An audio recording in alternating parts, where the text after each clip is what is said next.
घेऊन सांगतो बजरंगबलीच्या प्रांगणामध्ये तुम्हाला सोडून मतदान करणार नाही.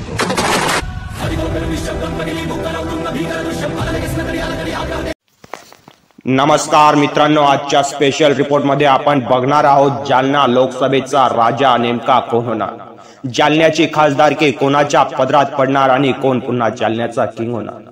या सविस्तर रिपोर्टमध्ये आपण या जालन्याच्या लोकसभेचं सविस्तर गणित जाणून घेणार आहोत. कारण महाराष्ट्राची सर्वात चुरशीची लढत जिला ओळखल्या जातोय आणि सर्वात जास्त लोकांचं लक्ष वेधवणारी लोकसभा म्हणजे जालना मतदारसंघ. जालन्याची लोकसभा, जालन्याचा खासदार नेमका कोण, हेच आपल्याला ह्या रिपोर्ट मधून बघायचं. त्यासाठी तुम्ही हा व्हिडिओ शेवटपर्यंत बघा आणि चॅनलवर नवीन असाल तर चॅनलला सबस्क्राईब करा, बेल आयकॉन देखील प्रेस करा, म्हणजेच तुम्हाला आमचे आणखीन असेच व्हिडिओ पुढील येणाऱ्या व्हिडिओमध्ये बघायला भेटतील. तर आता चला आपण बघूया जालन्याचा स्पेशल रिपोर्ट. जालना म्हटलं की सर्वांचं लक्ष लागतंय ते जालन्याच्या लोकसभा निवडणुकीकडे. कारण हे जालन्याची लोकसभा अनेक वर्षानुवर्ष एकाच नेत्याच्या पदरात पडत आहे, ती म्हणजे रावसाहेब पाटील दानवे. रावसाहेब पाटील दानवे यांच्या पदरात जालन्याची लोकसभा गेल्या काही वर्षापासून अस्तित्वात देखील आहे. एवढेच नाही तर गेल्या काही वर्षापासून भाजप हा पक्ष जालना लोकसभेत मोठ्या प्रमाणात विखुरला गेलेला आहे. काँग्रेसला तिथे अजूनही गेल्या 35 वर्षापासून काही मुसंडी मारता आली नाही. त्याचबरोबर शिवसेना हा ज्यावेळेस उद्धव बाळासाहेब ठाकरे असो किंवा बाळासाहेब ठाकरे यांच्या नेतृत्वाखाली देखील शिवसेना असताना जालन्यात शिवसेनेचा खासदार झाला नाही. अर्जुन खोतकर यांच्याकडे भावी खासदार म्हणून पाहिलेही जात होतं आणि अनेकांना वाटतही होतं ज्यावेळेस शिंदे गट हा शिवसेनेतून बाजूला पडला त्यावेळेस अर्जुन खोतकर त्यांच्या भूमिकेवर तटस्थ असताना जालन्याच्या अनेक शिवप्रेमींना वाटत होतं की जालन्याचे भावी खासदार अर्जुन खोतकर होऊ शकतात, परंतु त्यांनी उद्धव बाळासाहेब ठाकरे गटातच राहायला हवं. पण तसं घडलंच नाही. झालं ते जनतेच्या विरोधात आणि उद्धव बाळासाहेब ठाकरे यांचा गट सोडून अर्जुन खोतकर शिंदे गटात गेले आणि पुन्हा युतीत सामील झाले. मग या महायुतीत सामील झाल्याच्या नंतर अर्जुन खोतकर यांचा पत्ता तर कटणारच होता हे संपूर्ण जनतेला माहित होतं, परंतु जनता ही काही आता शांत राहत नाही. जालन्याचा खासदार बदलायचा असं जनतेला वाटतच असले, परंतु जालन्याचा चकवा म्हणून रावसाहेब पाटील दानवे यांना ओळखलं जातं. रावसाहेब पाटील दानवे यांची जालना मतदारसंघात अनेक विकासांची कामे देखील आहेत. पण त्याचबरोबर रावसाहेब पाटील दानवे हे त्याच मतदारसंघातील असे काही तालुके, काही गावं आहे, काही भाग आहे, त्या ठिकाणी ज्यावेळेस मतदानी तेव्हाच भेटीला येतात, त्याच्यानंतर येत नाही अशी जालन्याची सामान्य जनता सांगून जाते. त्यामुळे जालन्याचे अनेक तेथील मतदार मंडळी सुद्धा रावसाहेब दानवे पाटील यांच्यावरती नाराज असल्याचं या राजकीय वर्तुळातून आपल्याला समोर येत आहे. रावसाहेब पाटील दानवे यांनी जालना मतदारसंघातील अर्जुन खोतकर शिंदे गटाचे नेते यांना सोबत घेतलं, म्हणजे शिवसेना सोबत घेतली. महायुतीचा भक्कम पाया रचला. त्यानंतर त्याच मतदारसंघात त्यांच्या मूळ तालुक्यात जालन्यामध्ये भोकरदन येथे त्यांचेच पुत्र संतोष दानवे आमदार देखील आहे. एकीकडे बापाचं कर्तृत्व तर दुसरीकडे मुलाचं कर्तृत्व, यामुळे जालना हा लोकसभेचा गड किल्ला दानवेंच्या ताब्यात वर्षानुवर्ष जात आहे. हे संपूर्ण गणित जालन्याकरांना खूपच वेधून घेत आहे. हे संपूर्ण होतच असताना दुसरीकडे आता महाविकास आघाडीने देखील दंड थोपटले. गेल्या 35 ते 40 वर्षापासून काँग्रेसचे उमेदवार या ठिकाणी झुंजत आहे, परंतु त्यांच्या पदरात यश नाही. यश येत असताना अचानक काँग्रेसमध्ये फुटी पडली. विलास बापू आवताडे यांचे वडील केशवराव आवताडे आणि कल्याण काळे म्हणजेच काँग्रेसची 2 फूट पडली आणि त्यावेळेस काँग्रेसच्या फुटीनंतर 2 गटात जालन्याचं मतदान विभागलं गेलं आणि काँग्रेसला तिथे अवघ्या काठाकोपऱ्यावर पराभव देखील पत्करावा लागला. म्हणजे 2009 मध्ये डॉक्टर कल्याण काळे यांना फक्त 8000 मतांनी पराभव पत्करावा लागला. म्हणजेच आपल्याला यातूनच दिसून येतं की रावसाहेब पाटील दानवे यांना टक्कर देण्यासाठी, यांच्यात प्रतिस्पर्धी झुंज लढण्यासाठी काँग्रेसचे चतुर व्यक्तिमत्व म्हणून डॉक्टर कल्याण काळे सक्षम असू शकतात. डॉक्टर कल्याण काळे यांना काँग्रेसचे निकटवर्गीय आणि एकनिष्ठ नेते म्हणून ओळखले जातं. गेल्या अनेक वर्षापासून डॉक्टर कल्याण काळे हे काँग्रेसच्या विविध पदांवरती विराजमान देखील आहे। त्यांचे कर्तृत्व, 2 वेळेस झालेले आमदार आणि त्यांचा अनुभव, त्यांची हुशारी, त्यांचे चातुर्य यातून जालनाकरांना वाटतंय आता आपण काहीतरी परिवर्तन करू आणि डॉक्टर कल्याण काळे यांच्या पदरात यश संपादन करू आणि जालन्याला विकासाकडे नेऊ असं देखील वाटू लागलंय। परंतु दुसरीकडे दानवेंचा चकवा पुन्हा 6व्या वेळेस चकवतो का आणि लोकसभेचा 6 मारतोय का हे देखील आता काँग्रेसच्या किंवा इतर मतदारांना वाटत आहे। परंतु दुसरीकडेच डॉक्टर कल्याण काळे यांच्या गाठी भेटी बघितल्या किंवा त्यांचा मतदारसंघातील काम, त्यांचे चातुर्य, त्यांचे ते घडत असलेली सेवा यातून जर आपण विचार केला तर कल्याण काळे यांना काही कमी समजता येणार नाही। अशातच मनोज पाटील जरांगे यांचा मराठा आरक्षणाचा लढा उभा राहिला, तो देखील जालन्याच्या लोकसभेचा महत्वाचा पॉइंट ठरत आहे। जालन्यातून लढा उभा राहिला आणि झालेला लाठीचार्ज सत्तेत भाजपा आणि खासदार रावसाहेब पाटील दानवे, म्हणजे भाजप सत्तेत, गृहमंत्री भाजपचा आणि रावसाहेब पाटील दानवे, म्हणजे हा लढा भाजपने केला असं जनतेला वाटत आहे।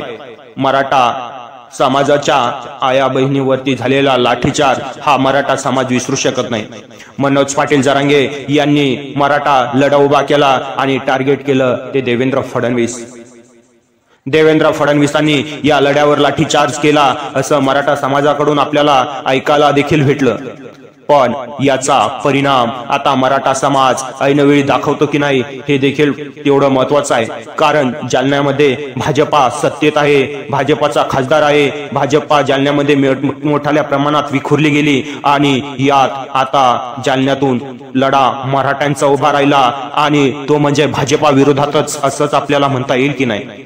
कारण भाजपचे अनेक नेते मंडळी मराठा आंदोलनाच्या विरोधात बोलली देखील। ज्यावेळेस मनोज जरांगे पाटील यांनी डायरेक्ट देवेंद्र फडणवीस यांच्याशी टार्गेट केले आणि त्यांच्या नावाचा वापर केला, त्यावेळेस मराठा समाजाचे नेते आता मनोज जरांगे पाटील यांच्या विरोधात बोलले। मग मराठा समाज शांत कसा बसणार?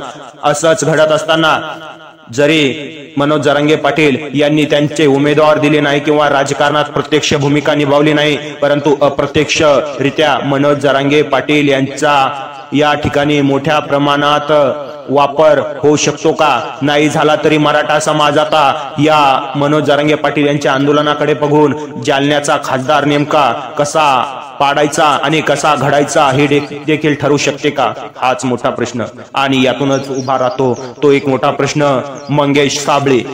मराठा आंदोलनात महत्वाची भूमिका निभावणारा मंगेश साबळे हा एक साधा आणि सिंपल सामान्य घरातला एक सरपंच आणि तो थेट लढतोय खासदारकी। का लढतोय खासदारकी? मग हा ही प्रश्न। परंतु मंगेश साबळे यांचं कार्य आपण बघितलं, पूर्वी सोशल मीडियाच्या माध्यमातून ते अनेक जनतेसमोर गेले। काही सरकारी अधिकारी गोरगरिबांना कामानिमित्त पैसे मागताय म्हणून त्यांच्या कार्यालयासमोर पैसे फेकले, त्यातून त्यांचा तो झालेला व्हिडिओ संपूर्ण महाराष्ट्रभर वाऱ्याच्या झपाट्याने पसरावा तसा पसरला।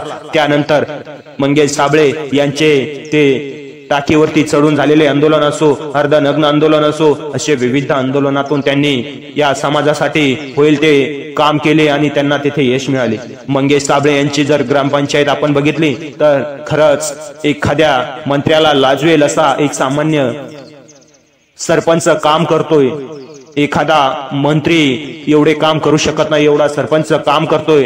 ते आपल्याला जर प्रत्यक्ष बघायचं असेल तर आपण त्यांच्या मतदारसंघात देखील जाऊन बघू शकतो, म्हणजेच त्यांच्या गेवराई पायगा ग्रामपंचायत मध्ये चालू असलेली कामे।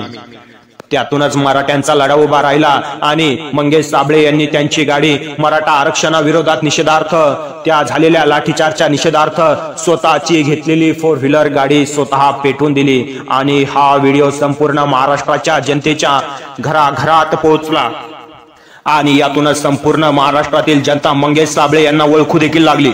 मग मंगेश साबळे यांनी नंतर गुणरत्न सदावर्ते यांनी मराठा आंदोलनाच्या विरोधात घेतलेली भूमिका आणि त्यांच्या विरोधात मंगेश साबळे यांनी थेट त्यांच्या निवासस्थानी जाऊन त्यांच्या गाड्या देखील फोडल्या।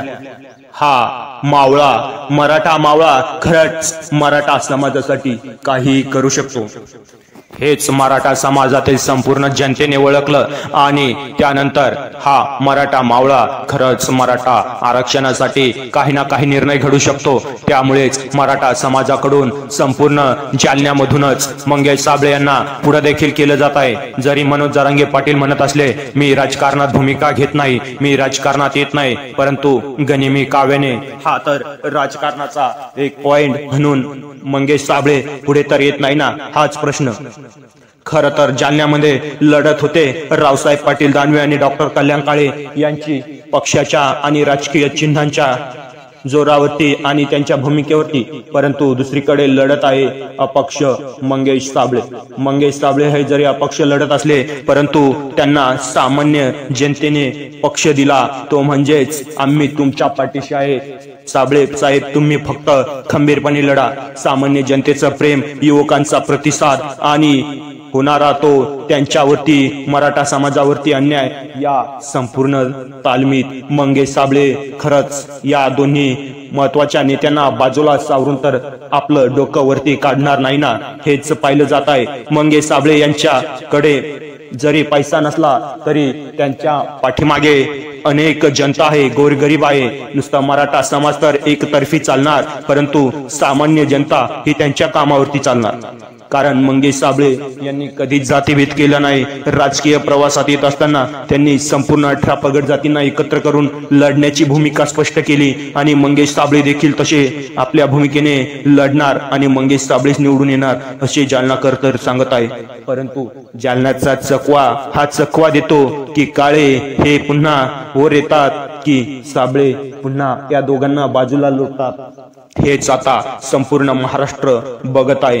कारण महाराष्ट्राला बघायचं 35 वर्षाचं राजकारण जालन्यातलं हे संपुष्टात येतंय की नाही भाजपचं, की आता पुन्हा 6 हे रावसाहेब दानवेच लोकसभेचा मारताय, की कल्याण काळे त्यांची चतुराई त्यांची हुशारी दाखवतील, की पुन्हा आता मंगेश साबळे या सामान्य घराण्याला या सामान्य माणसाला लोक निवडून देतील। म्हणजे लोकांना बघायचंय पैसा चालतोय की या ठिकाणी माणुसकी आणि कर्तृत्व की त्याचं कार्य चालतंय, हे संपूर्ण आता तेथील जनतेला बघायचंय। आणि याच नाही तर संपूर्ण महाराष्ट्रालाच आता जालन्याची लोकसभा कशी रंगेल याचं वेड लागलंय। त्यासाठीच आपण हा व्हिडिओ घेऊन आलोय। तर तुम्हाला यातून काय वाटतंय, पुढचा जालन्याचा खासदार पुन्हा रावसाहेब दानवे होतील की डॉक्टर कल्याण काळे, की तुमचा आमचा सामान्य माणूस मंगेश साबळे?